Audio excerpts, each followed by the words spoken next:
Welcome to Study IQ. I'm Amit Varidi Kilor. Arguably, M. Lakshmikant is probably the most important book of Indian competitive exam. ये किताब आपको भारत के संविधान के बारे में कंप्लीट इंफॉर्मेशन देती है. मोर और लेस अगर संविधान से संबंधित कोई क्वेश्चन है, अगर ये किताब बहुत अच्छी तरह से पढ़ी हो तो आप उसको ऑटोमेटिकली सॉल्व कर पाएंगे. यूपीएससी के प्रीलिम्स में Indian constitution and Indian polity एक बहुत ही मेजर इंपॉर्टेंट टॉपिक है. उसके लिए बहुत जरूरी होता है कि आप पूरी की पूरी लक्ष्मीकांत कई बार पढ़कर और बड़े सारे से एमसीक्यू प्रैक्टिस कर जाएं तो आपके प्रीलिम्स की कट ऑफ करने की संभावना बढ़ जाती है. ऑन एवरेज प्लस माइनस चलता रहता है 15 के करीब क्वेश्चन हर साल. 100 क्वेश्चंस में प्रीलिम्स में से 15 क्वेश्चन पॉलिटी से पूछे जाते हैं. All of them usually are can be solve from Laxmikant.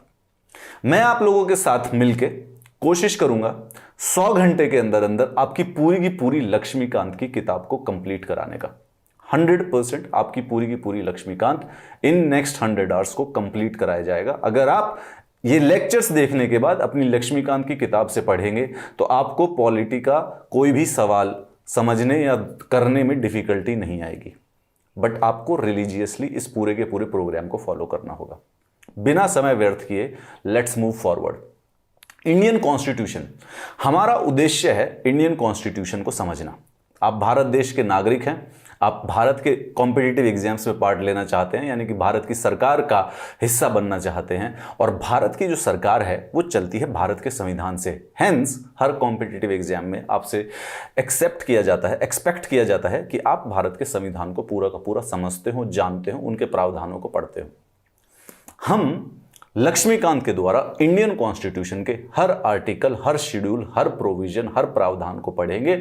उसको किस प्रकार से भारत की सरकार चलती है, कैसे पावर्स को डिस्ट्रीब्यूट किया गया है, नागरिक कौन होता है, नागरिक के अधिकार कैसे चुने जाते हैं, कॉन्स्टिट्यूशनल बॉडीज कौन सी होती है, नॉन कॉन्स्टिट्यूशनल बॉडीज कौन सी होते हैं, हर एक चीज को हम इस संविधान के इन क्लासेस के द्वारा, लक्ष्मीकांत इन 100 आवर्स के द्वारा पूरा का पूरा करने की कोशिश करेंगे.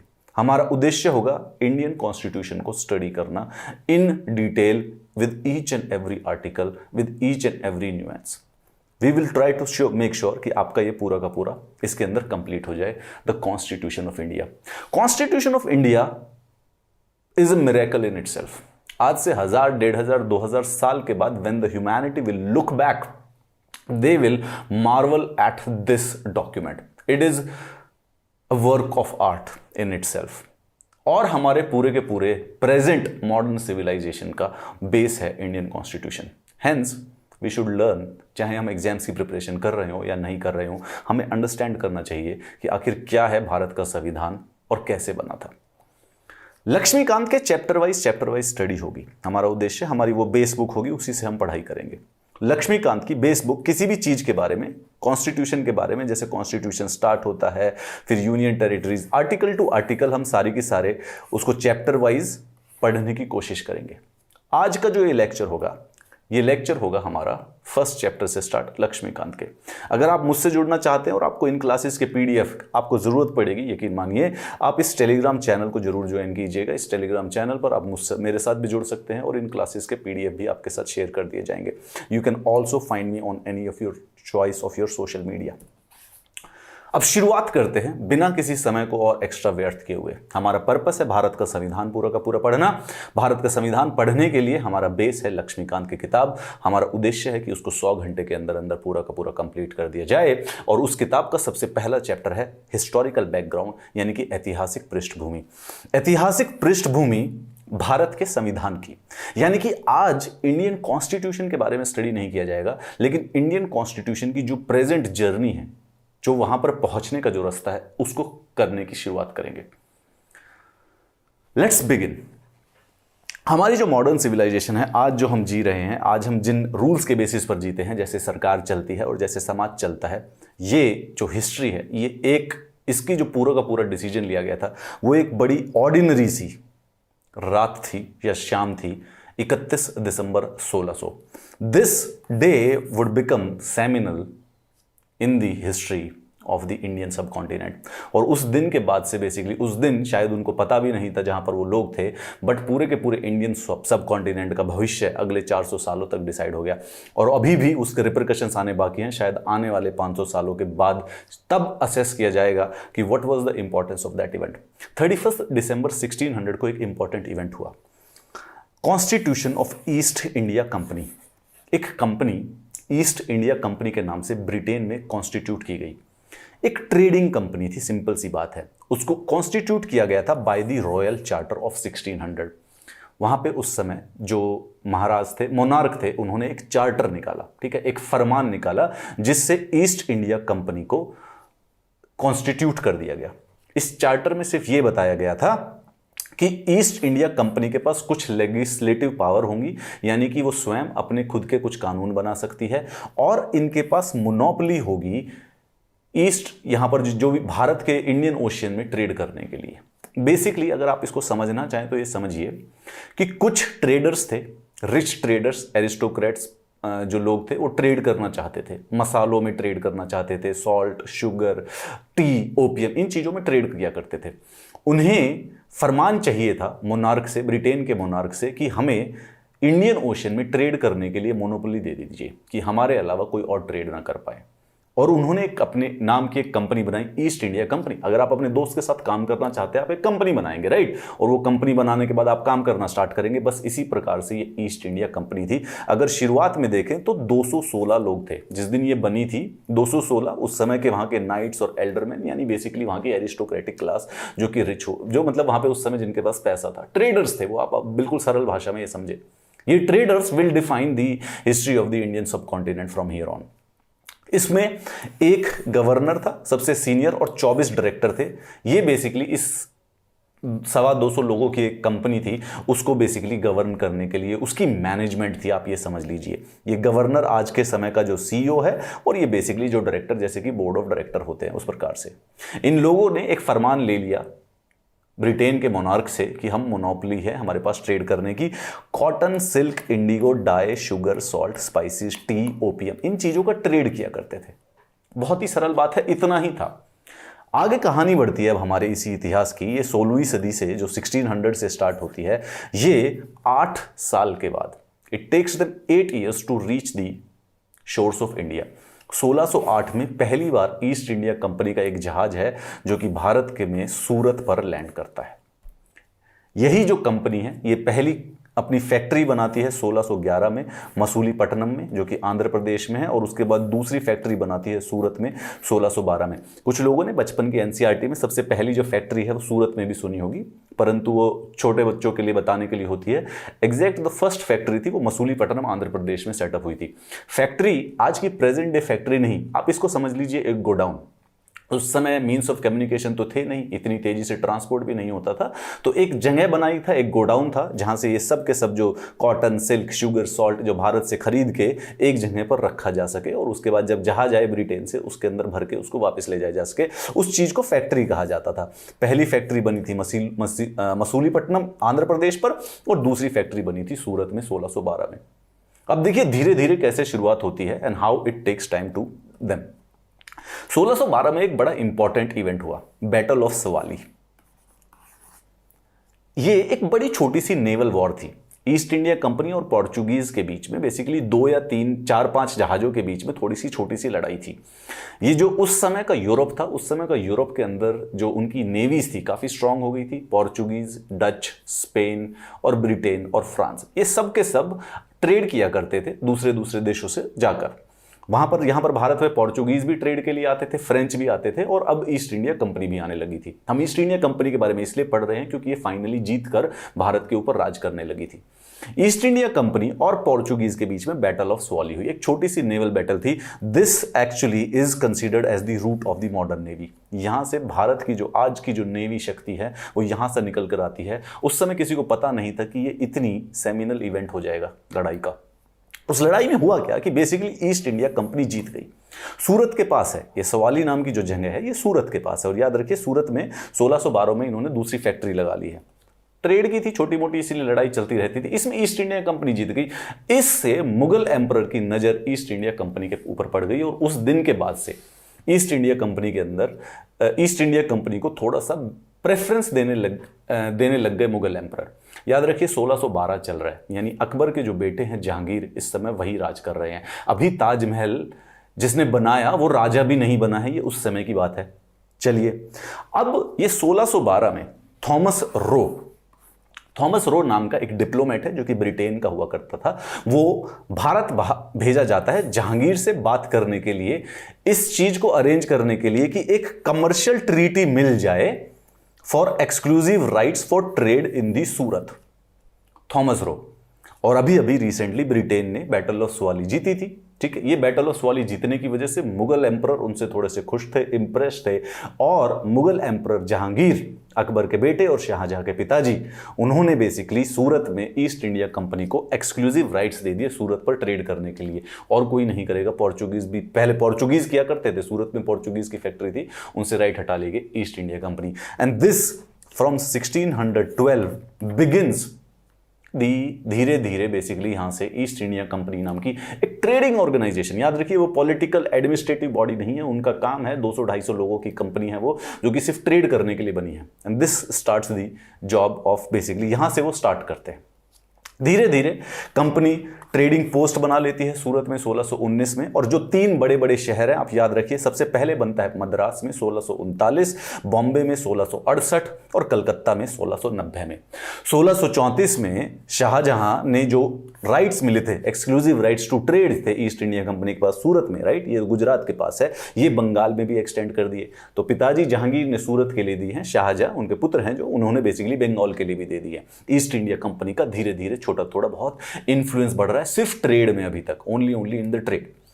1670 में, अब बात ध्यान रखिए कि आपने देखा जैसे बैटल ऑफ स्वाली हुई है पोर्चुगीज और ईस्ट इंडिया कंपनी के बीच में, उस समय मीन्स ऑफ कम्युनिकेशन नहीं थे, ट्रांसपोर्ट नहीं थे, तो जो लोग ट्रेडर्स थे उनको कोई भी लूट सकता था। तो इनको एक अपनी प्राइवेट सी army, guard, basically army exact form में नहीं बट गार्ड हुआ करते थे, जो कि अपनी जो फैक्ट्रियां होती हैं जहां पर गोडाउन होता है उनको प्रोटेक्ट करने के लिए रखना होता था। और यूरोप में बहुत कंपटीशन था, डच के बीच में, फ्रेंच के बीच में, ब्रिटेन्स के बीच में, तो एक दूसरे के साथ लड़ाई होती रहती थी। ड्यू टू दीज रीजंस 1670 में जैसे जो ये चार्टर एक्ट था, जिसमें 1600 सन ईस्वी में एक चार्टर एक्ट बनाया गया जिससे लेजिस्लेटिव पावर मिली और बेसिकली क्या नाम है, मोनोपोली मिल गई कि सिर्फ ईस्ट इंडिया कंपनी ही वहां पर ट्रेड कर सकती है। दिस 1670 में और नए चार्टर्स के द्वारा ईस्ट इंडिया कंपनी को अधिकार मिल गए टू ऑटोनोमस टेरिटोरियल एक्विजिशंस। 70 साल के बाद, एक दिन के अंदर नहीं, 70 साल के बाद राजा को यह लगा ब्रिटेन के कि इनको और अधिकार दे दो ताकि अपना काम और बेहतर तरीके से कर सके। क्यों? क्योंकि वो बड़ा सारा सा पैसा कमा कर ले जाते थे और ब्रिटेन में देते थे। इनको हक मिल गया to make war and peace, अगर ये चाहते तो अपने खुद के बलबूते पर लड़ाई कर सकते थे और शांति समझौते भी कर सकते थे। To exercise civil and the criminal jurisdiction over its own individuals. देखिए ब्रिटेन में लॉ है, ब्रिटेन में मोनार्क है, तो वहां पे सिविल और क्रिमिनल ज्यूरिसडिक्शन ब्रिटेन के राजा के पास है। परंतु जो लोग इंडिया में रह रहे हैं, ईस्ट इंडिया कंपनी के उन फैक्ट्रियों में रह रहे हैं, वो तो बेसिकली 2-3 महीने के बाद, 2-3 साल के बाद जाते हैं। रोज रोज तो शिप वहां पे हवाई जहाज जाते नहीं थे, तो इसीलिए उनके ऊपर सिविल और क्रिमिनल ज्यूरिसडिक्शन लेने के लिए वो अधिकार दे दिए गए ईस्ट इंडिया कंपनी को। अब यहां पर ईस्ट इंडिया कंपनी, जो कि सिर्फ और सिर्फ एक ट्रेडिंग बॉडी थी, अब धीरे धीरे से इसके अंदर कुछ गवर्नमेंट टाइप की पावर्स आने लग गई हैं। लड़ाई कर सकती है, युद्ध कर सकती है, शांति समझौते कर सकती है, टेरिटरी को एक्वायर कर सकती है, सिविल और क्रिमिनल ज्यूरिसडिक्शन मिल गए हैं। धीरे धीरे ये बॉडी बनेगी देश की सबसे बड़ी पॉलिटिकल पावर। इस प्रकार से 3 चार्टर एक्ट आए थे बड़े बड़े। पहले 1600 सदी में यहां पे ईस्ट इंडिया कंपनी का जन्म होता है। 1661 में और अधिक लेजिस्लेटिव पावर दे दी जाती है, इसमें और कुछ मतलब ज्यादा पावर दे दी, आप और काम कर लीजिए, जैसे अभी भी हमने डिस्कस किया। 1726 में भी लेजिस्लेटिव पावर्स को और इंक्रीज कर दिया जाता है और पहली बार यहां पर यूनिफॉर्म जुडिशियल सिस्टम का भी बेसिकली अधिकार देते हैं, क्योंकि जो सिविल एंड क्रिमिनल ज्यूरिसडिक्शन मिली थी वहां पर उसको अब यूनिफॉर्म बना दिया गया जुडिशियल सिस्टम। ये जो सिस्टम है ये हमारे देश के मॉडर्न लीगल सिस्टम का सबसे रूडिमेंटरी लीगल सिस्टम है। चलिए आगे बढ़ते हैं, अब आ जाते हैं काम के मुद्दे पर, जो कि हमें पढ़ाई जहां से स्टार्ट करनी है। हमें पढ़ना है एक्चुअली में 1773 के regulating acts. Battle of Plassey Indian subcontinent की बहुत ही ज्यादा इंपॉर्टेंट युद्ध माना जाता है। बैटल ऑफ प्लासी, इस युद्ध ने यह डिसाइड किया था कि भारत पर राज कौन करेगा। अब रेट्रोस्पेक्ट में देखते हैं, उस समय तो कोई नहीं अंदाजा लगा सकता था कि this will have such repercussions. Battle of Plassey 1757 में हुई थे 23 जून से। इंडीड ये ही डेट मानी जाती है जिस दिन से कंपनी राज स्टार्ट होता है भारत के ऊपर।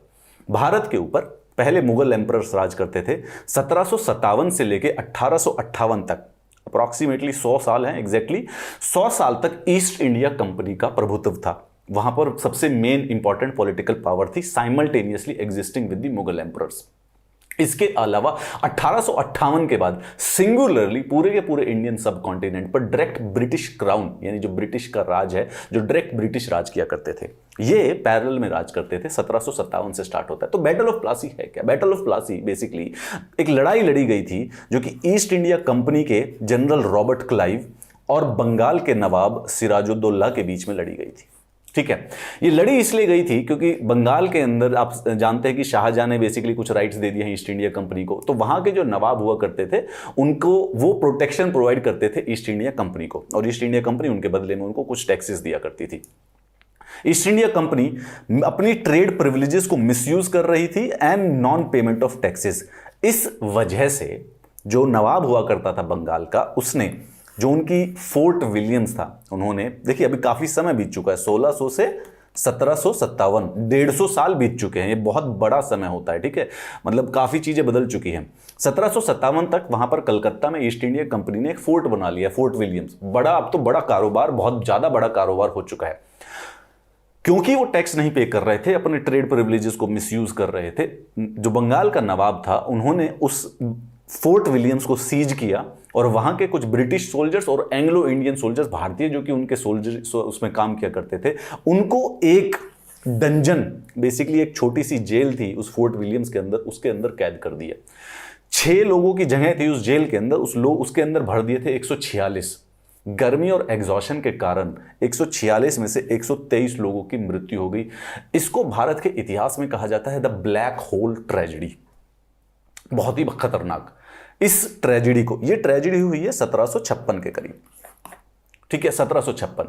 This tragedy finally led to Britishers to realise कि अब वो भारत के साथ कंप्लीटली लड़ना चाहते हैं, क्योंकि इससे जो एनिमिटी पैदा हुई नवाब ऑफ बंगाल के साथ, उसको नहीं रोक पाए। फिर वो नवाब ऑफ बंगाल के साथ लड़ाई हुई रॉबर्ट क्लाइव की 1757 23 जून को, और ये करप्शन से जीती गई। नवाब ऑफ बंगाल के एक कमांडर थे, इनकी मिलिट्री के कमांडर इन चीफ थे, जो इनकी मिलिट्री संभालते थे, मीर जफर। रॉबर्ट क्लाइव ने मीर जफर को रिश्वत दे दी कि मैं ये लड़ाई पर तुम हिस्सा मत लेना, यू डोंट पार्टिसिपेट इन, मैं तुमको नवाब ऑफ बंगाल बना दूंगा। And hence the battle of Plassey was one. घर के ही लोग थे, उन्होंने ही धोखा दिया और बेसिकली बैटल ऑफ प्लासी जीत ली रॉबर्ट क्लाइव ने। And this finally and started the East India company's political domination of the Indian subcontinent. Mir Jafar को बेसिकली बाद में नवाब बना दिया गया, 3 साल के लिए वो नवाब भी रहे। 1760 में मीर जफर के ही बेसिकली सन इन लॉ को, मीर कासिम को भी बना दिया। अब मीर कासिम की बात करते हैं, लेकिन जो बैटल ऑफ प्लासी हुई, तो बैटल ऑफ प्लासी में क्या हुआ, उसके बाद इनके पास अधिकार आ गए बड़े सारे से। मीर जफर बेसिकली नवाब बन गए, जो कि रॉबर्ट क्लाइव का ही आदमी था मोर और लेस, उससे बड़े सारे से कंसेशन निकाल दिए। मीर जफर को हटाकर मीर कासिम को बना दिया गया 1760 में, वो भी उन्हीं का आदमी था। लेकिन मीर कासिम धीरे धीरे थोड़ा सा ज्यादा पावरफुल होने लगा, तो एक और जो दूसरी फाइनल बैटल, जो कि बैटल ऑफ प्लासी तो सिंबॉलिक थी, लेकिन इससे फाइनल रूल सेटअप हो गया, बैटल ऑफ बुक्सार। ये मीर कासिम जो कि बंगाल के नवाब हैं, और हेक्टर मुनरो जो कि ईस्ट इंडिया कंपनी, ये रॉबर्ट क्लाइव के ही बेसिकली एक जनरल थे, हेक्टर मुनरो, इन दोनों के बीच में हुई थी।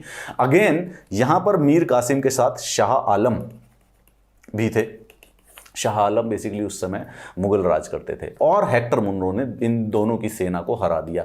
बैटल ऑफ बुक्सार खत्म होती है ट्रीटी ऑफ इलाहाबाद से। ट्रीटी ऑफ इलाहाबाद में क्या हुआ, Shah Alam granted the East India company the diwani rights or the right to collect taxes on the behalf of emperor from the eastern provinces of the Bengal, Bihar and Odisha. These rights allowed the company to collect revenue directly from the people of the Bengal, Bihar and Odisha. आपको शायद पता नहीं है, परंतु कितनी important चीज हुई है पिछले 165 सालों से, क्योंकि ये 1764 में हुई है। पिछले 165 सालों से क्या हो रहा है कि ईस्ट इंडिया कंपनी ब्रिटेन से आती है इंडिया में, और नमक शुगर, टी, ओपियम, ये सारी की सारी चीजें खरीदती है, लेकिन वो सोना लाती है यूरोप से और भारत को दे देती है। तो इंडिया में पैसा आ रहा है, यहां से रॉ मटेरियल जा रहा है। अब ईस्ट इंडिया कंपनी के बाद, बैटल ऑफ बुक्सार के बाद हो गए हैं दीवानी राइट्स। सारे के सारे जगह से वो खुद रेवेन्यू कलेक्ट कर सकते हैं और उस रेवेन्यू का कुछ हिस्सा उन्हें मुगल एम्परर को दे देना है। अब वो उसी रेवेन्यू से रॉ मटेरियल खरीद रहे हैं और उसी रॉ मटेरियल को बेसिकली अब इंग्लैंड भेज रहे हैं। This is the beginning. ये भारत की जो वेल्थ है वो यूरोप में ट्रांसफर होना स्टार्ट हो जाती है। ये बैटल ऑफ बुक्सार ने गलती करवाई थी। अब यहां पर आगे चलते चलते अब आ जाता है कि बेसिकली अब ईस्ट इंडिया कंपनी बहुत बड़ी पावरफुल कॉर्पोरेट एमएनसी बन चुकी है, मल्टीनेशनल कॉर्पोरेशन बन गई है, रेवेन्यू कलेक्ट कर रही है वो भारत से इस समय।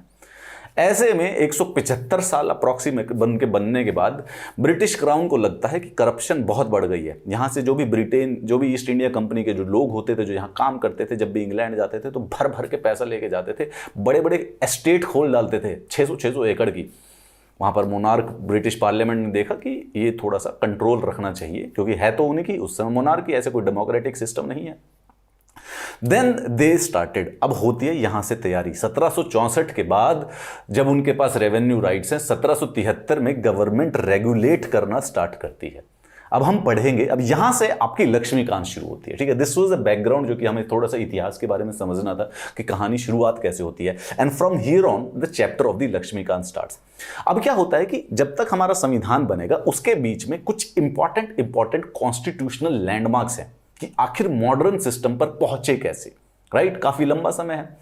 175 साल यानी 1773 में गवर्नमेंट, ब्रिटिश पार्लियामेंट एक एक्ट लाता है, regulating act of 1773, east India company को रेगुलेट करने के लिए। फिर वही 1784 में वही वही काम था, रेगुलेट करने के लिए। फिर 1813, 1853 के चार्टर एक्ट, याद रखिए कि 1600 में चार्टर था ना, तो उसी प्रकार से वो charter act east India Company की मोनोपोली को बढ़ाने के लिए, उसके कुछ रूल्स बताने के लिए, इस प्रकार से। लेकिन हम इन चारों को इसलिए पढ़ते हैं, क्योंकि इनका मॉडर्न एडमिनिस्ट्रेशन, जो हमारा मॉडर्न लीगल सिस्टम है, उनमें कुछ ना कुछ इंपॉर्टेंट इवेंट हुआ होता है। एक एक करके पढ़ेंगे और हम इसमें पता लगाएंगे कि क्या क्या हुआ था इन सालों में। अच्छा, 1853, उसके बाद आपने मंगल पांडे देखिए, 1857 में एक सिपाही म्यूटिनी हुई थी, भारत के सिपाहियों ने विद्रोह कर दिया ईस्ट इंडिया कंपनी के अगेंस्ट। और ऐसा देखने के बाद वहां पर ब्रिटिश क्राउन को लगा कि अब ईस्ट इंडिया कंपनी से भारत का राज नहीं संभला जाएगा, तो 1858 में वो एक कानून लाते हैं और ईस्ट इंडिया कंपनी को हटा देते हैं। बोलो अब बहुत हो गया आपका, अब हम स्वयं इस चीज को राज करेंगे। और 1858 से फिर 1947 तक, अगले 90 सालों तक ब्रिटेन डायरेक्टली राज करता है इंडिया के ऊपर।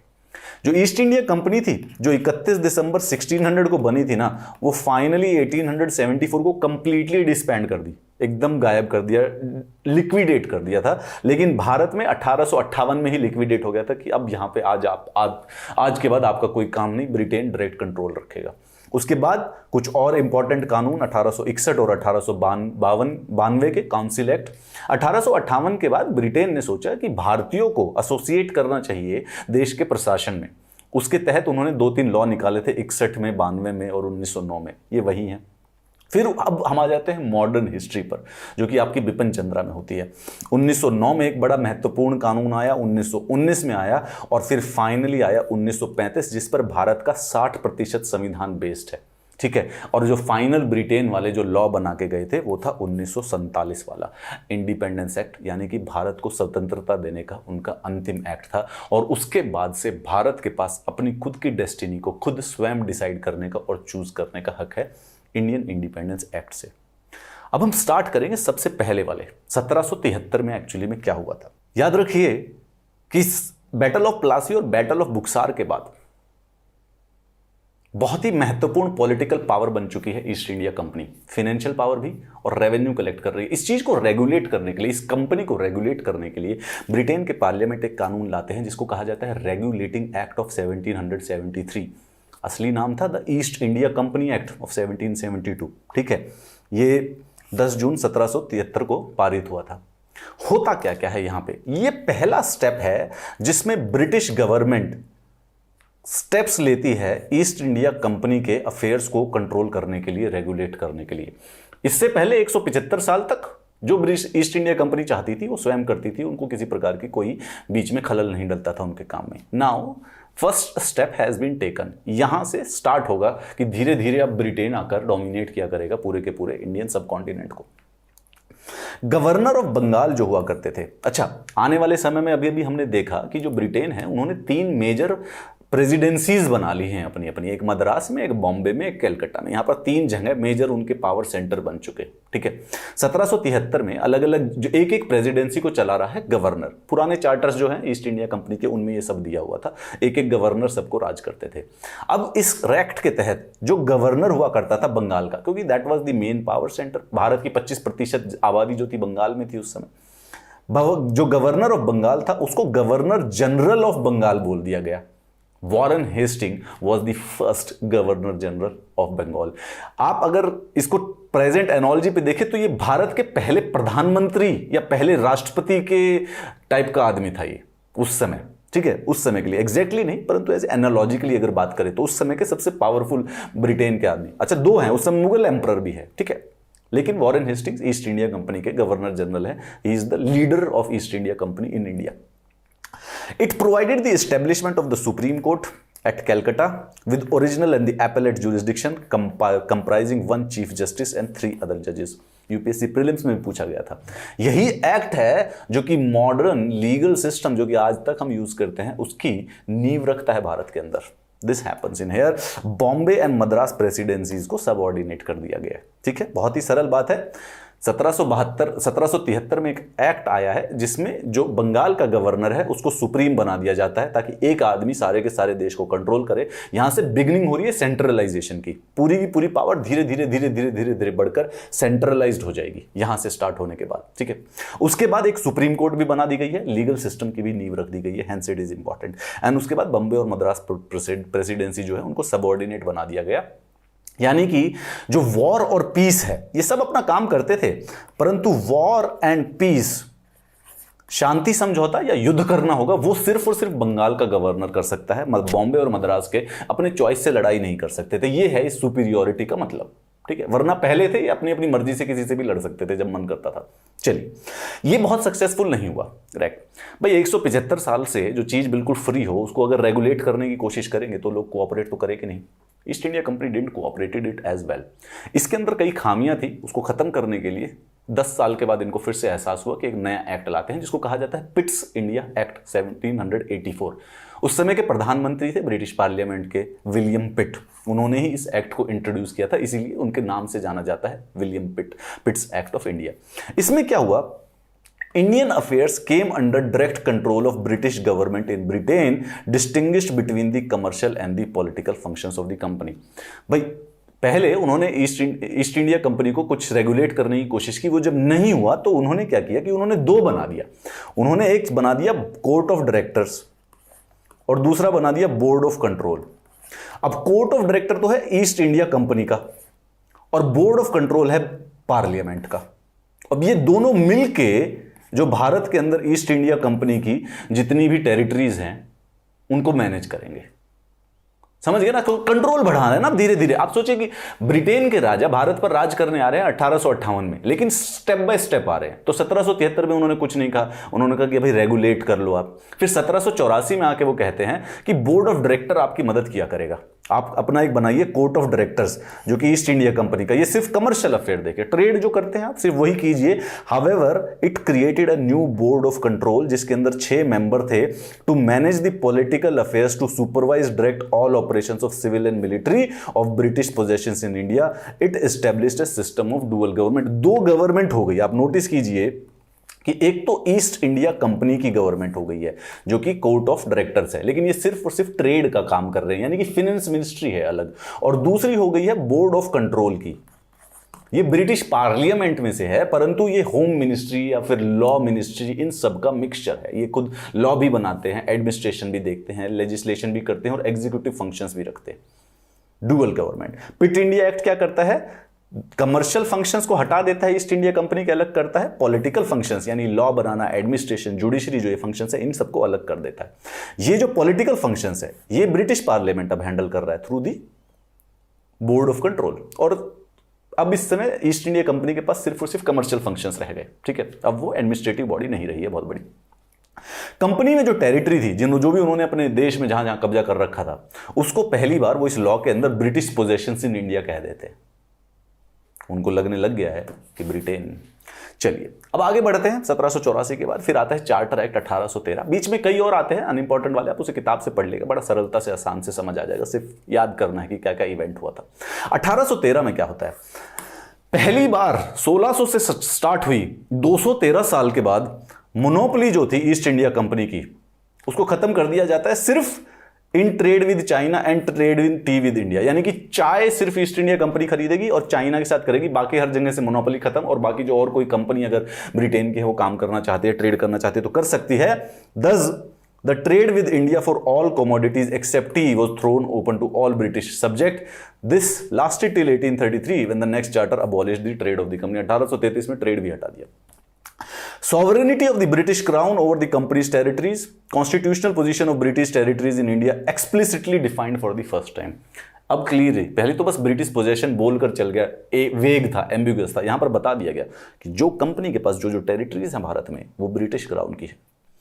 क्रिश्चियन मिशनरीज को आने के लिए अलाउ कर दिया गया और वेस्टर्न एजुकेशन को भी प्रमोट करने के लिए ब्रिटिश टेरिटरीज में स्टार्ट कर दिया। 1 लाख रुपए का आवंटन किया गया था। उस समय 1813 में टोटल बजट था 49 लाख, जिसमें से 1 लाख वेस्टर्न एजुकेशन को प्रमोट करने के लिए था। यानी 2% of the GDP of that time budget जो था वो बेसिकली शिक्षा के लिए था।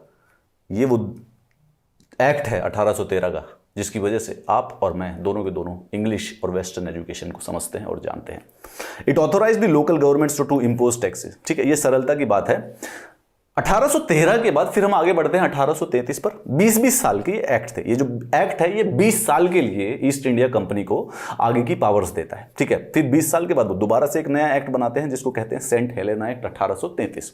चार्टर एक्ट 1833 है। सेंट हेलेना एक्ट इसलिए कहा जाता है क्योंकि सेंट हेलेना नाम का हमारा जो अफ्रीका है उसके पश्चिमी तट पर एक आइलैंड है सेंट हेलेना, वो ईस्ट इंडिया कंपनी कंट्रोल किया करती थी। उसको ब्रिटेन के क्राउन ने ले लिया था, वो इस एक्ट में लिखा हुआ था, तो इसीलिए इसको सेंट हेलेना एक्ट भी कहते हैं। पर चार्टर एक्ट 1833 में जो भारत से संबंधित प्रावधान है वो देखते हैं। ये फाइनल स्टेप्स टुवर्ड सेंट्रलाइजेशन था। 1773 में जो सेंट्रलाइजेशन का मुकाम स्टार्ट हुआ था वो यहां पर पूरा हो जाता है। कैसे पूरा हो जाता है कि जो गवर्नर जनरल ऑफ बंगाल थे उसको finally governor general of India कहना स्टार्ट कर देते हैं। और विलियम बेंटिक, ये है William Bentinck, he was the first governor general of India. Modern India के ये बेसिकली पहले प्रेसिडेंट होने की संभावना है। इससे पहले तो बंगाल को एक लोकलाइज्ड वर्जन था। इनको इंडिया का गवर्नर जनरल कहा जाता है। भारत के पहले प्रधानमंत्री, पहले राष्ट्रपति टाइप का कोई चीज, उस समय ऐसी चीज एग्जिस्ट नहीं करती थी तो एग्जैक्ट नहीं बोल सकते हैं। सारे सिविल और मिलिट्री पावर, प्रधानमंत्री की पावर भी थी, राष्ट्रपति की भी पावर थी, और आर्मी और नेवी चीफ और एयरफोर्स उस समय हुआ नहीं करती थी, तो आर्मी और नेवी चीफ की जो पावर थी वो भी इन्हीं के पास हुआ करती थी। William Bentinck, the all powerful governor general of India. Governor of Bombay और मद्रास से सारी की सारी लेजिस्लेटिव पावर्स भी ले ली। पार्लियामेंट भी यही थे। Laws made under previous acts were known as regulation. इसके अंदर एक्ट कहते थे।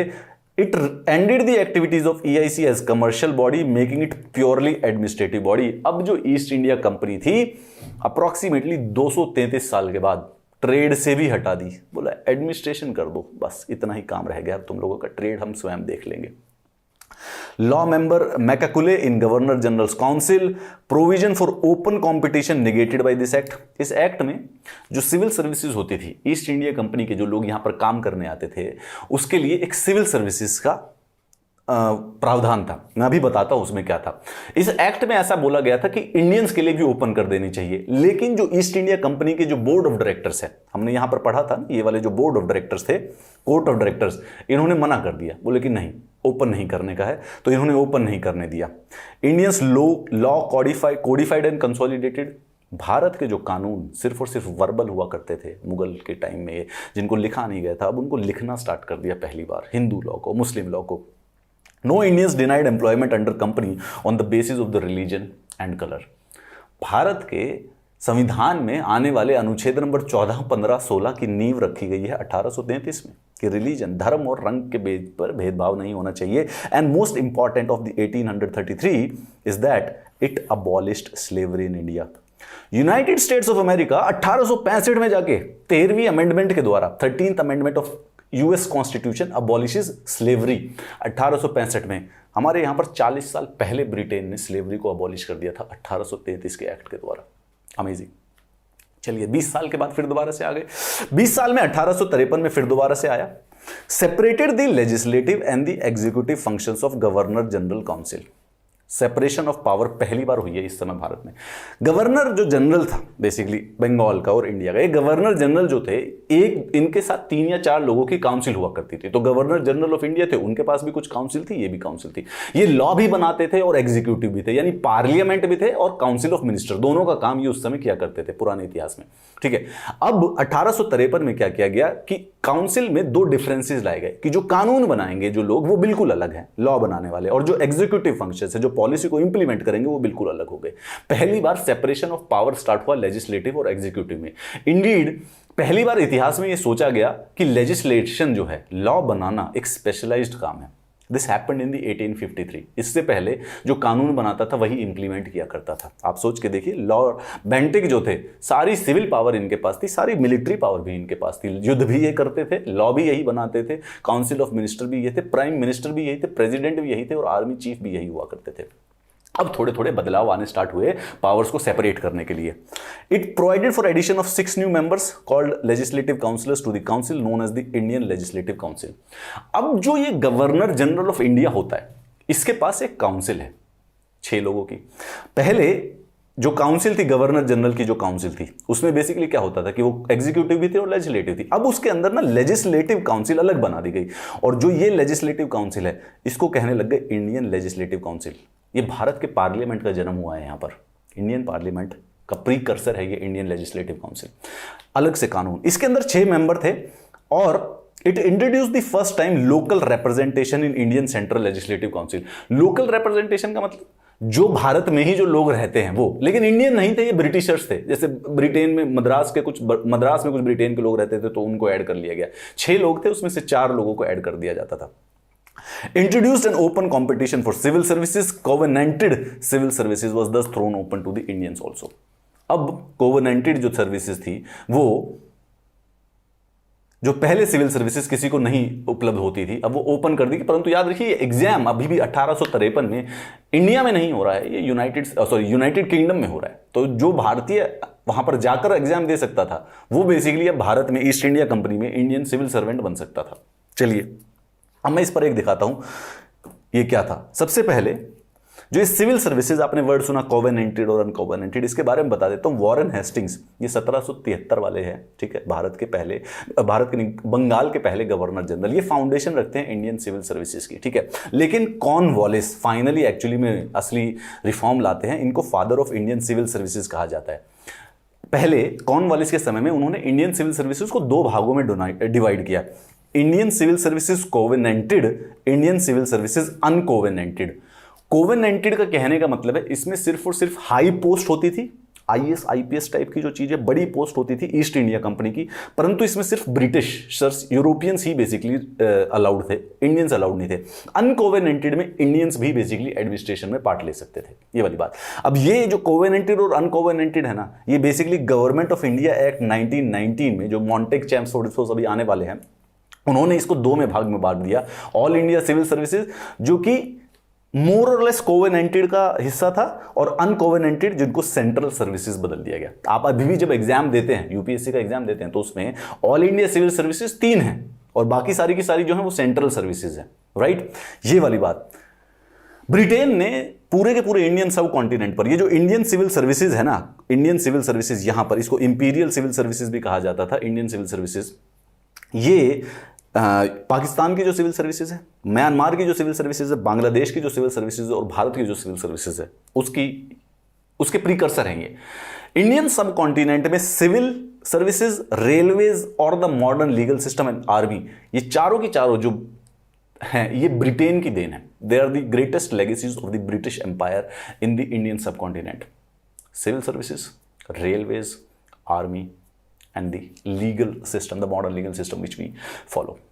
आगे चलते हैं, इसके बारे में बात करेंगे जब एग्जैक्ट टॉपिक आएगा। अच्छा, अब 1853 के बारे में अगर समराइज करें तो legislative separate from the executive, legislation को एग्जीक्यूटिव से सेपरेट कर दिया गया है। एक नई लेजिस्लेटिव काउंसिल बनाई गई है, ठीक है, जिसके अंदर 6 मेंबर हैं और इसको इंडियन सेंट्रल लेजिस्लेटिव काउंसिल कहा जाता है। ये बड़ा होकर पार्लियामेंट बनेगा। 2 लोकल रिप्रेजेंटेशन है आईसीएलसी में, 4 मेंबर मद्रास, बॉम्बे, बंगाल और आगरा के जो प्रोविंसेस थे उनसे होते हैं, परंतु ये सारे के सारे ब्रिटिशर्स ही थे। अभी तक लोकल रिप्रेजेंटेशन है लेकिन इंडियन रिप्रेजेंटेशन नहीं है। ये फर्क समझ के याद रखिएगा, क्योंकि प्रीलिम्स में अगर क्वेश्चन पूछा जाएगा तो यही ट्रिक होगी। ये थोड़ा सा कंपैरिजन है, आप इसकी स्क्रीनशॉट ले लीजिएगा, आप इसको पढ़ लीजिएगा। सरलता से बात है, सेम चीजें की हैं हमने, कुछ ज्यादा इसके अंदर खास बदलाव नहीं आएगा, ठीक है। चलिए इसका स्क्रीनशॉट ले लीजिए, ये पीडीएफ है मेरे टेलीग्राम ग्रुप से, आप ले सकते हैं। चलिए अब आते हैं 1858 में। मंगल पांडे आपने देखी है, आमिर खान ने बेसिकली ब्रिटिशर्स के अगेंस्ट विद्रोह कर दिया था। इसके बड़े सारे से रीजन है लेकिन वो इतिहास में पढ़ने के लिए हैं।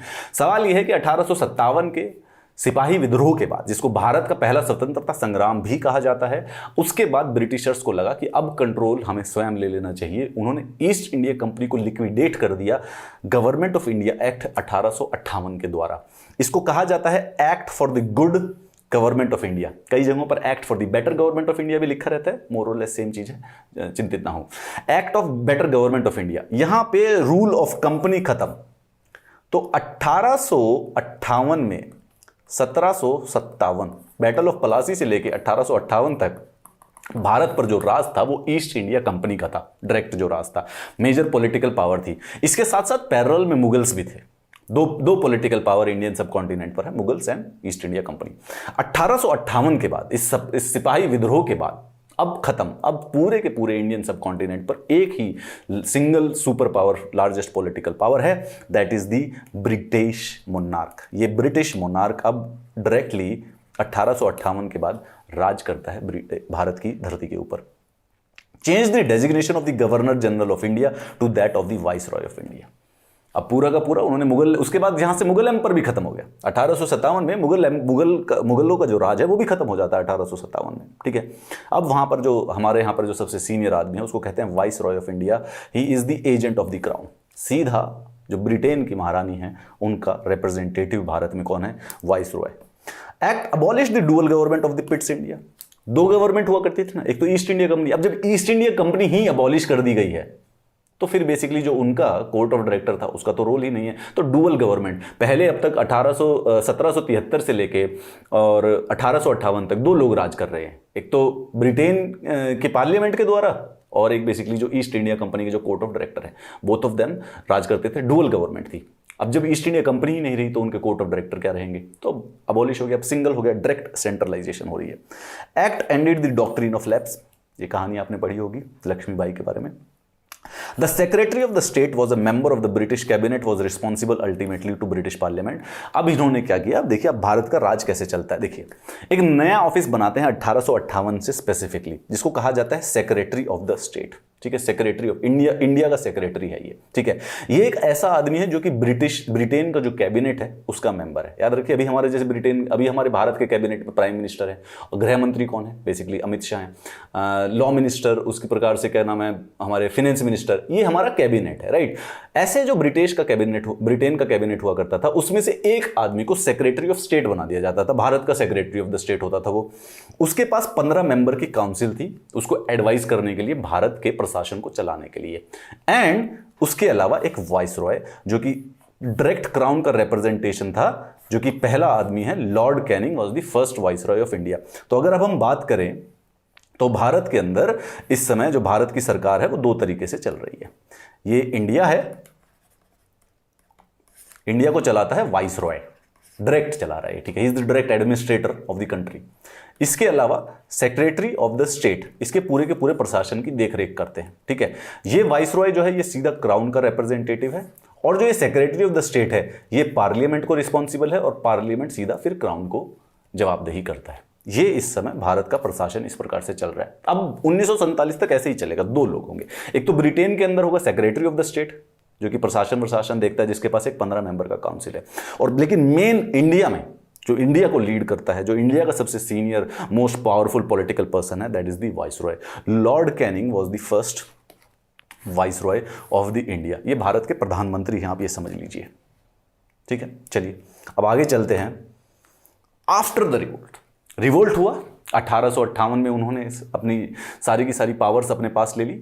नाउ द आइडिया बिकेम कि इंडियन को हमारे एडमिनिस्ट्रेशन में साथ रखना चाहिए, एसोसिएट रहना चाहिए इंडियंस को हमारी एडमिनिस्ट्रेशन के साथ। इसी पॉलिसी के तहत अगले 3 लॉ आते हैं 1861, 1892, 1909, जिसमें यह कोशिश की जाती है कि भारतीय जो हैं वो ब्रिटिश एडमिनिस्ट्रेशन जो कि इंडिया का है उसके अंदर धीरे धीरे किस प्रकार से एसोसिएट किए जाएंगे।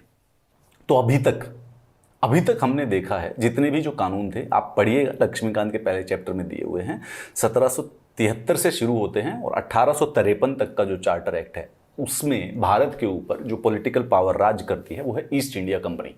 पैरेलल में मुगल भी राज कर रहे हैं, परंतु हम मुगल के बारे में पढ़ नहीं रहे हैं, इसलिए नहीं पढ़ रहे। पैरेलल में मुगल भी है पर मुगल के बारे में इसलिए पढ़ नहीं रहे हैं क्योंकि उनके द्वारा की गए जो भी इस समय एडमिनिस्ट्रेटिव या लेजिस्लेटिव डिसीजंस थे उससे भारत का भविष्य डिसाइड नहीं होता।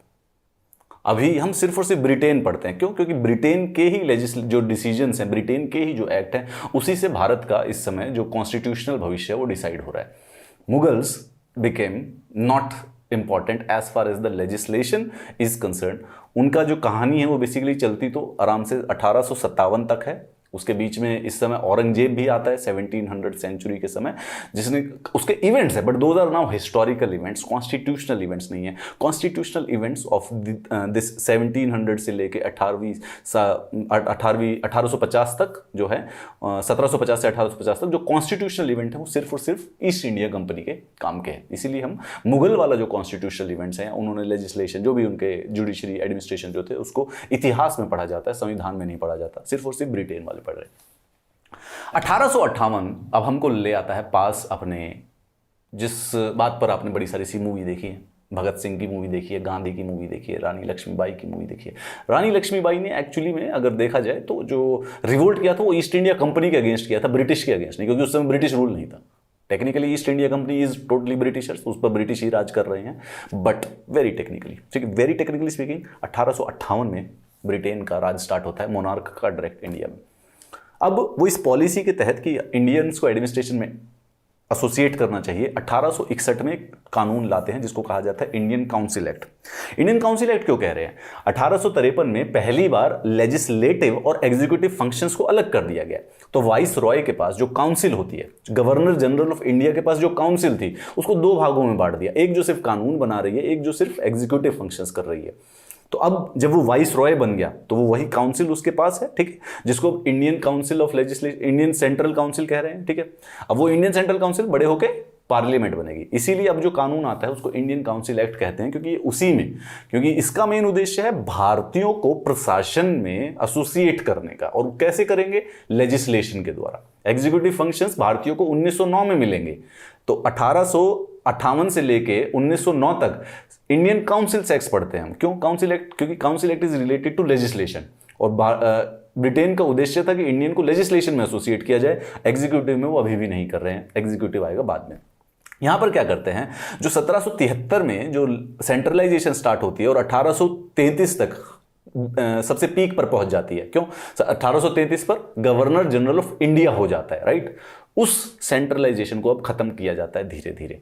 ये सेंट्रलाइजेशन को खत्म किया जाता है, बॉम्बे और मद्रास की जो पावर्स ली गई थी वो उनको वापस दे दिया जाते हैं। नाउ द प्रोसेस, देखिए 1773 से सेंट्रलाइजेशन की तरफ बढ़ते हैं और यहाँ पे 1861 से डिसेंट्रलाइजेशन की तरफ बढ़ते हैं 1935 में। यहाँ पे 1935 में ना प्रोविंसेस जो हैं उनको कंप्लीट ऑटोनॉमी दे दी गई, कंप्लीट डिसेंट्रलाइजेशन। 1773 से 1833 तक जब गए थे तो कंप्लीट सेंट्रलाइजेशन हो गई थी। एक आदमी जो था उसको गवर्नर जनरल ऑफ इंडिया कहने जाने लग गया था, ठीक है। Introduce representative institutions in India by associating Indians with the law making process.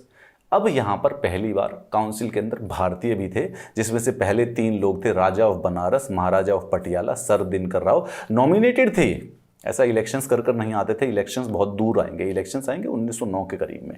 It empowered the viceroy to issue ordinances during emergency. आज भी प्रेसिडेंट ऑर्डिनेंस इशू करता है तो वो 6 महीने के लिए होती है उसकी, ये जो ऑर्डिनेंस था ये भी वही था 6 महीने के लिए, यहां से लिए गए हैं ऑर्डिनेंस। 1861 में से जो ऑर्डिनेंस था वो यहां से लिया गया, आज तक का जो फॉलो किया जा रहा है। Empower the viceroy to frame the rules of business, the same power is given to the president of India under article 77।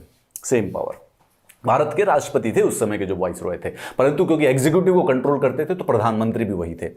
New legislative council बनाई गई, statutory recognition to portfolio system introduced by the Lord Canning. Lord Canning को portfolio, father of portfolio system कहा जाता है।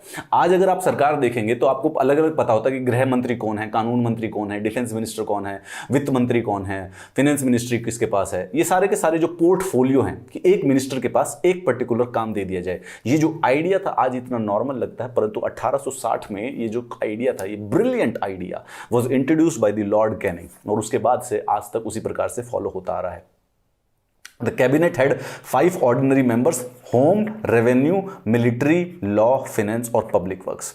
ये पहले बस उस समय अगेन स्टार्ट किया, बिल्कुल एकदम ब्रिलियंट आइडिया आया है, बीज बोया गया है आइडिया का, तो सिर्फ और सिर्फ 5 ही बेसिकली पोर्टफोलियो हुआ करते थे। क्या करता है 1861 का एक्ट? रिप्रेजेंटेटिव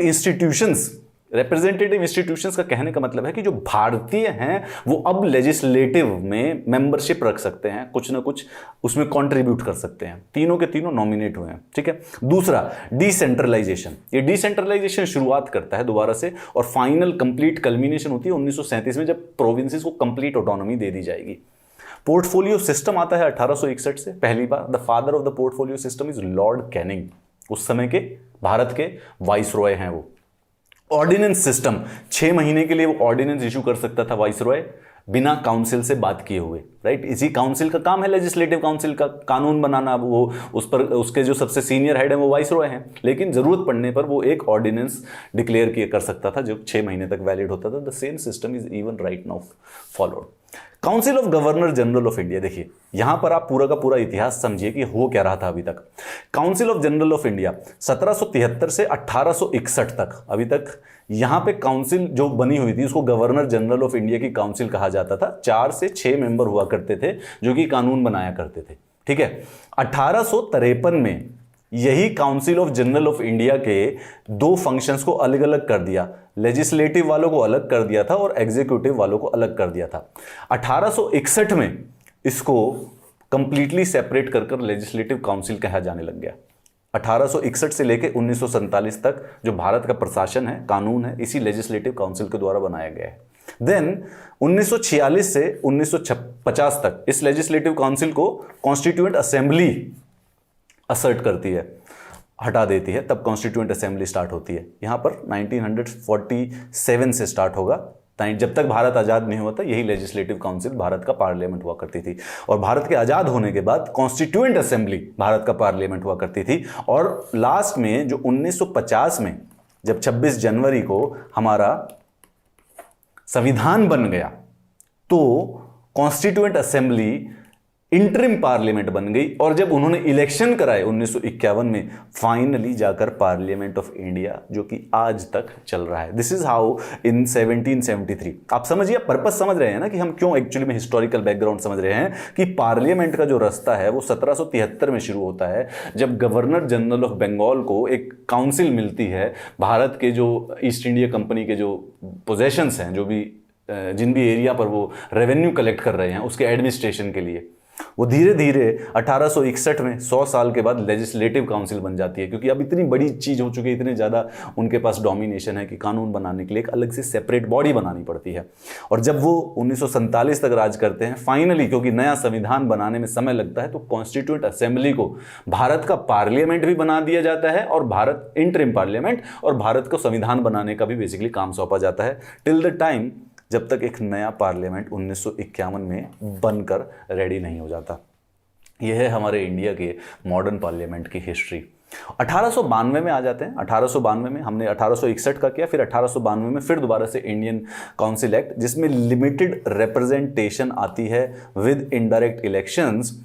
ये भारतीय, अगेन हर जगह आप जितने भी रिफॉर्म्स पढ़ेंगे कॉन्स्टिट्यूशन के, जब भी हिस्ट्री पढ़ेंगे तो आपको ये पता चलेगा कि जो भारतीय चाहते थे ब्रिटेन उससे हमेशा कम करता था। 1892 में भी, अब 1885 में कांग्रेस बन चुकी है, याद रखिए, जिसका काम है जो भारत के जो लोग हैं उनकी बातों को बेसिकली ब्रिटेन तक पहुंचाना। ठीक है, उनकी डिमांड है कि हमारी जो आपकी लेजिस्लेटिव काउंसिल है उसके अंदर भारतीयों की रिप्रेजेंटेशन बढ़ाएं। 1892 में बढ़ाई गई, परंतु भारत को, भारतीय जो थे उनको और रिफॉर्म चाहिए थे। Gokhale met with Morley in England, assured him of further reforms, लेकिन जो वो रिफॉर्म्स हैं वो आते हैं 18 साल के बाद। अब यहां से जब हम प्रीलिम्स में पढ़ेंगे, जब प्रीलिम्स में क्वेश्चन आएगा तो 1892 वाज द फर्स्ट टाइम जब इनडायरेक्ट इलेक्शंस आते हैं इंडिया में। आज से पहले इलेक्शन ही नहीं थे, नॉमिनेट हो रहे हैं। ये जो मेंबर हैं जो नॉमिनेट हो रहे हैं, नॉमिनेटेड बनारस महाराजा पटियाला सर दिनकर राव। अब पहली बार 1892 में जो ये काउंसिल है, लेजिस्लेटिव काउंसिल जिसकी हम बात कर रहे हैं, ये जो लेजिस्लेटिव काउंसिल है इस पर इनडायरेक्ट इलेक्शन से, यानी कि नॉमिनेट नहीं हो रहे हैं, कुछ पर्टिकुलर बॉडीज हैं जो कि नॉमिनेट कर रही हैं। Limited representation with indirect election. इस लॉ के अंदर इलेक्शन वर्ड का यूज नहीं किया गया था, परंतु मोर और लेस वो एक इनडायरेक्ट इलेक्शंस थे। गोखले जी ने इसको अपोज किया, उन्होंने मिर्ले से बात की, उन्होंने बोला हम और रिफॉर्म लाएंगे। वो और रिफॉर्म आते हैं बहुत दूर जाकर 1909 के अंदर, मिंटो मॉर्ले रिफॉर्म्स। यहां पर अब ये आ गया है मॉडर्न। यहां पे जो चीजें होंगी ये सारी की सारी बिल्कुल एकदम हमारे जो मॉडर्न सिस्टम है उसके साथ कंप्लीटली एनालॉजिकल होंगी। आज से पहले तो सब कुछ मिक्स था, एग्जिस्ट ही नहीं करता था, 300-400 साल पहले की बात है। Now the things have become more important here. Indian council act 1909 Morley Minto reforms. याद है अब हमको 1858 के बाद एक वाइसरॉय है जो कि भारत में रहता है, एक सेक्रेटरी ऑफ द स्टेट है जो कि इंग्लैंड में रहता है। ठीक है, तो अब जॉन मॉर्ले और लॉर्ड मिंटो, मिंटो हमारे यहाँ पे भारत में है वाइसरॉय, और जॉन मॉर्ले जो कि एक ब्रिटिश कैबिनेट के मेंबर है, सेक्रेटरी ऑफ द स्टेट है इंडिया में। इन दोनों का नाम लेकर एक एक्ट आया है, Indian councils act of 1909। Introduce for the first time an element of elections at the legislative council. अब पहली बार इलेक्शन स्टार्ट हो जाते हैं। आज कितना आसान है आप लोगों के लिए समझना कि जो भी 18 साल से ऊपर का है उसको जो अधिकार है इलेक्शंस का वो संविधान में लिखा हुआ, आप जाकर इलेक्शंस कर सकते हैं, आपको कोई भी नहीं रोक सकता वोट देने से। पहली बार देश में ये 1909 में हुआ था, सेमिनल इवेंट है। At the provincial legislative council non official members to be in majority. चलिए यहां पर कुछ ऐसी गड़बड़ भी स्टार्ट होती है जिसके हम आज तक भी भुगत भी रहे हैं। Introduction of the separate electorate for Muslims. Morley Minto के दिमाग में आइडिया आता है कि मुस्लिम्स जो लेजिस्लेटिव काउंसिल्स हैं उसमें जो मुस्लिम मेंबर होंगे उसमें सिर्फ मुस्लिम लोग ही वोट कर पाएंगे। Legalised communal representation for the first time in India. इसका जो नुकसान है वो 1947 में भारत विभाजन के द्वारा चुकाएगा इस गलती का। Representation in excess of population according to Muslims provided for the first time association of Indian with the executive council of the viceroy. Satyendra Prasad Sinha became the first Indian to join the viceroy executive council, law member बन गए। आज से पहले जो भारतीय थे, जो nominated थे, सर दिनकर राव राजा बनारस, जो पटियाला के राजा थे, वो वाइसरॉय की लेजिस्लेटिव काउंसिल के मेंबर हैं, कानून बनाने में मदद कर रहे हैं, परंतु कैबिनेट जो कि एग्जीक्यूटिव चीजें होती है उसमें नहीं थे। 1909 में पहली बार क्या क्या चीजें होती हैं? सबसे पहले जो इंडियन लेजिस्लेटिव काउंसिल है उसको बढ़ाकर कर दिया गया है 16 से 60 मेंबर का। First time association of Indians with the executive council. अब एग्जीक्यूटिव काउंसिल के अंदर इंक्लूड हो जाता है सत्येंद्र प्रसाद सिन्हा। तो एग्जीक्यूटिव काउंसिल में फर्स्ट पर्सन सत्येंद्र प्रसाद सिन्हा, और लेजिस्लेटिव काउंसिल में first person sir Dinkar Rao. वैसे तीनों आपको चुनने पड़ेंगे, बनारस, सर दिनकर राव और पटियाला के जो महाराज थे। Lord Minto basically is known as the father of the communal electorate. 1909 के बाद जब अगले जो कानून आएंगे तब तक भारत अपनी डेस्टिनी किसी और के हाथ में दे चुका होगा। Mahatma Mohandas Karamchand Gandhi is back from South Africa around 1916 in India. अगले जो कानून है वो आते हैं 1919 में, Montagu Chelmsford reforms. Morley Minto थे और ये दोनों हट चुके हैं, नए वाइसरॉय, नए सेक्रेटरी ऑफ द स्टेट। एक का नाम है मॉन्टेग और एक का नाम है चेम्सफोर्ड। ये इंडिया में पहली बार रिस्पॉन्सिबल गवर्नमेंट लाते हैं। रिस्पॉन्सिबल गवर्नमेंट का मतलब है कि जो मिनिस्टर्स हैं they are responsible to someone. आइए बात करते हैं उसके बारे में। Office of high commissioner of India was created in London. अब से पहले आप देखिए इंडिया का रूल किस प्रकार से हो रहा है। वाइसरॉय है क्राउन का रिप्रेजेंटेटिव, सेक्रेटरी ऑफ स्टेट है पार्लियामेंट में जो कि फिर क्राउन को रिप्रेजेंट करती है। इसके साथ साथ एक और office of high commissioner of India भी बना दिया गया है एक। ज्यादा कोई खास रोल नहीं है, कुछ कंफ्यूजन नहीं है, बट फिर भी Indian legislature became bicameral for the first time. Indian legislative council replaced by upper house and lower house. Communal representation जो 1909 में स्टार्ट हुई थी उसको बढ़ा दिया जाता है। याद कीजिए और 4 लोगों को, किनको? सिख पहले, दूसरा Indian Christian, third Europeans and fourth is Anglo Indian. ये आपको याद रखिएगा किस प्रकार से है। डायरकी होती है created central public service commission in the 1926, यानी कि union public service commission UPSC 1919 के कानून के द्वारा बनाया जाता है मॉन्टेग चैंसोर। इस कानून की वजह से आप आज यूपीएससी का एग्जाम दे सकते हैं। सो क्या हुआ, फिर से देखते हैं। 1919 में डायरकी हुई सबसे पहले। ये जो सबसे इंपॉर्टेंट है, ये सबसे कंफ्यूजिंग वर्ड है, यही होगा आपके लिए। डायरकी क्या होता है? डायरकी ये होता है कि अब देखिए देश किस प्रकार से चल रहा है। सबसे पहले है, सबसे ऊपर है एक वाइसरॉय जो कि देश का प्रेसिडेंट प्राइम मिनिस्टर की तरह है। उसके बाद जो प्रोविंसेस हैं अलग अलग, उनके पास अपनी अपनी पावर्स है, छोटे छोटे उनके गवर्नर उनको रूल कर रहे हैं। प्रोविंसेस की सब्जेक्ट्स में 2 प्रकार के उन्होंने कानून बना दिए। एक तो है ट्रांसफर्ड सब्जेक्ट, एक है रिजर्व्ड सब्जेक्ट। ट्रांसफर्ड सब्जेक्ट का मतलब था कि governor with aid of ministers responsible to legislative council. तो भारत में एक तो वाइसरॉय की काउंसिल है, ये वाइसरॉय की काउंसिल है जो कि इंडियन पार्लियामेंट का काम करती है। उसके बाद अलग अलग प्रोविंसेस हैं, अलग अलग प्रोविंसेस की खुद की लेजिस्लेटिव काउंसिल है। ये विधानसभा के समय है, विधानसभा समझिए, ठीक है। अब रिस्पॉन्सिबल गवर्नमेंट का मतलब ये हुआ कि जो एक ट्रांसफर्ड सब्जेक्ट है, देयर इज सर्टेन सब्जेक्ट्स जिनको गवर्नर, प्रोविंसेस का जो चीफ मिनिस्टर और गवर्नर है, यानी आज के गवर्नर और चीफ मिनिस्टर का मिक्स जो था, वो प्रोविंस का जो था वो इन सब्जेक्ट्स को रूल करेगा, इन सब्जेक्ट्स पे कानून बनाएगा with aid of ministers responsible to legislative council. इस लेजिस्लेटिव काउंसिल के जो मेंबर्स हैं उनकी मदद लेंगे। And then there were certain subjects जो कि गवर्नर सिर्फ और सिर्फ एग्जीक्यूटिव काउंसिल की मदद लेकर करेगा, यानी उसमें उसको रिस्पॉन्सिबिलिटी नहीं देनी पड़ेगी किसी की भी। इसको डायरकी कहा जाता है। 2 तरीके से 2 भागों में बांट दिया गया कानून को। और उसके साथ साथ bicameralism. Indian central legislative council जो थी, जो कि 1853 में बनी थी, वो अब तक एक ही थी। अब उसको 2 भागों में बांट दिया गया, अपर हाउस और लोअर हाउस। धीरे धीरे देखिए किस प्रकार से पार्लियामेंट पूरा का पूरा बनता जा रहा है और डायरेक्ट इलेक्शंस भी स्टार्ट हो गए हैं इंडियन लेजिस्लेटिव काउंसिल्स में। Extended communal electorate to 6 Indian Christians, Anglo Indians and Europeans. Limited franchise start होती है, कुछ प्रॉपर्टीड क्लास को वोट करने की शक्ति मिल गई है। सेंट्रल पब्लिक कमीशन बनाया जाता है एक, जो कि 1926 में बनता है। इसके अंदर लिखा गया था 1919 के कानून में और उसको बना दिया जाता है। And also for the first time 1919 के जो मॉन्टेग चैंसफोर्ड रिफॉर्म्स थे उनके अंदर एक खुद ही एक प्रावधान था एक ऐसे कमीशन का जो कि इसके बारे में निर्णय लेंगे कि ये काम कैसे किया। They will analyse the application of it, क्या ये सक्सेसफुल था या नहीं था। आज से पहले ऐसा कभी नहीं होता था, बन जाता था, उसके बाद जो भी चलता था 10 साल 20 साल के बाद वो दोबारा से आके काम फिर से किया करते थे। However 1990 Montagu Chelmsford reforms itself had a specific provision जिसमें स्टैट्यूटरी कमीशन बनाने की बात की गई, जो कि था कि 10 साल के बाद दोबारा से एक कमीशन बनाइएगा जो कि इस चीज़ को एनालाइज करेगा। वो 10 साल से थोड़ी सी पहले आ गया साइमन कमीशन के नाम से। आपने हिस्टोरिकल फोटो जरूर देखी होंगी साइमन कमीशन के नाम से। दिस साइमन कमीशन के अंदर 7 मेंबर थे, सातों के सातों वाइट थे। इस चीज़ का बड़ा सारा सा बेसिकली क्या नाम है, अपोजिशन हुआ था। इन्हीं प्रोटेस्ट में लाला लाजपत राय की एक लाठी चार्ज के दौरान मृत्यु हो गई थी। साइमन गो बैक, क्योंकि ये हमें पसंद नहीं आया था। सारे के सारे इंडियंस को रिप्रेजेंटेशन देना चाहते हैं आप, और उस कमीशन के अंदर कोई भी इंडियंस नहीं है। उसने जो रिपोर्ट दी साइमन कमीशन ने, उसके बारे में राउंड टेबल कॉन्फ्रेंसेस हुई। आपने इतिहास में पढ़ी होंगी 3 राउंड टेबल कॉन्फ्रेंस, वो साइमन कमीशन की रिपोर्ट के ऊपर ही डिस्कस की गई थी। और वो फाइनली उन राउंड टेबल कॉन्फ्रेंसेस का जो रिजल्ट निकला वो था हमारा आखिरी गवर्नमेंट ऑफ इंडिया एक्ट 1935। काफ़ी डिटेल्ड है। बेसिकली भारत का संविधान का जो 60% है हमने यहीं से निकाला है। यहाँ तक 1935 तक आते आते मॉडर्न इंडिया की जो नींव होगी वो सारी की सारी डिसाइड हो चुकी है। गवर्नमेंट कैसे होगी, सरकार कैसे बनेगी, सेपरेशन ऑफ पावर, सरकार, फेडरलिज्म, सब कुछ इसके अंदर। 60% of Indian constitution has been picked from the government of India act 1935।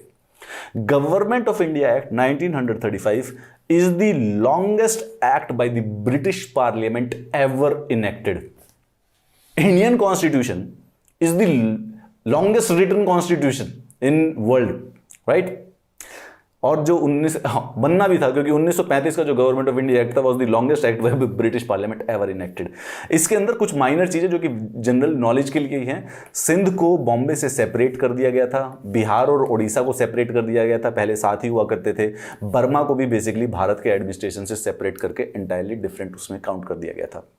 Detail में बात करें, एक ऑल इंडिया फेडरेशन बनाने की बात की गई, जिसमें प्रोविंसेस और प्रिंसली स्टेट्स को यूनिट्स बनाया जाएगा यूनाइटेड स्टेट्स ऑफ अमेरिका के तहत, ठीक है। परंतु प्रिंसली स्टेट्स माने नहीं, ये ऑल इंडिया फेडरेशन यूनिट कभी भी एग्जिस्टेंस में, अस्तित्व में नहीं आई। Residuary powers were given to the viceroy, याद कर लीजिएगा।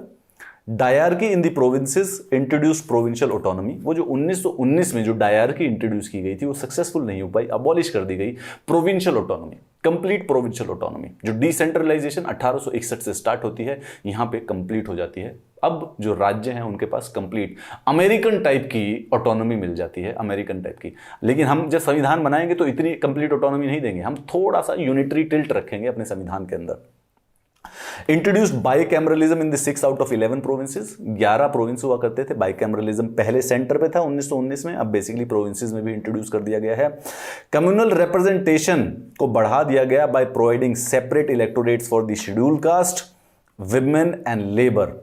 1909 में सिर्फ मुस्लिम्स के लिए, 1919 में Sikh, Indian Christian, Anglo Indian और यूरोपियन के लिए, ठीक है। और इस एक्ट के तहत 2 को और दे दिया गया, women and labour and schedule caste को भी। Abolish the council of India established by the government of India act of 1858। Secretary of the state of India was provided with a team of advisor, अलग बात है। Reserve bank of India भी इसी act के द्वारा बनाया गया था, modern RBI. Established the federal public service commission, provincial public service commission, joint public service commission for 2। ये सेम टू सेम चीजें हमने अपने संविधान में बदल दी। यूपीएससी बनाया गया है, स्टेट सिविल सर्विसेज कमीशन है, और जरूरत पड़ने पर 2 स्टेट्स के लिए एक ज्वाइंट स्टेट सर्विस कमीशन भी बनाया जा सकता है।